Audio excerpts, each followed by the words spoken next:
ვისტროგანოვი ყველა მიცით და ბლოგზე მიდევს კიდეც ეს რეცეპტი. დღეს კი მინდა მოვამზადო ქათმის სტროგანოვის სოკოთი. შეიძლება სოკოს გარეშეც. გაძლევთ პირობას ეს სადილი მინიმალურ დროს გაგატარებინებთ გასქურასთან და ოჯახის ყველა წევრი არ აქვს მნიშვნელობა ვის როგორი გემოვნება აქვს, ამ კერძით კმაყოფილი დარჩება. გამოვიყენე ჩემი შეუცვლელი ნოსტეს ქათმის ფილე, რომელიც დავჭერი სასრულ ნაჭრებად და მოვშუშე კარაქში და ცოტა ზეთში, მარილთან და პილპილთან ერთად. სანამ ფილე მზადდებოდა, ამასობაში დავჭერი ხახვი და ფილეს წვენმა დაშრობა რომ დაიწყო, ხახვის ტაფაზე გადავიტანე. შემდეგ ქამასოკო დავჭერი მეოთხედებად და ისიც ტაფაზე დავამატე. სოკომაც რა თქმა უნდა თავისი წვენი გაუშვა და ვაცადე რომ დამშრალიყო.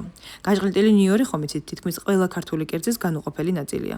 სოკოს წვენის დაშრობისკენ რომ წავიდა, დავუმატე არაჟანი, მარილი და პილპილი. კიდევ ერთხელ დავამატე, იმიტომ რომ აკლდა და ცოტა კიდევ ჭირდებოდა. ასევე ცოტა წყალი და ერთი სუფრისკოვზი ფქვილი, იმისთვის რომ მასა მთლიანად შეკრას. სულ ეს არის, სადილი მზად არის. შეგიძლიათ გარნიერი მოუმზადოთ, ან უბრალოდ პურთან ერთად გემრიელად მიირთვათ.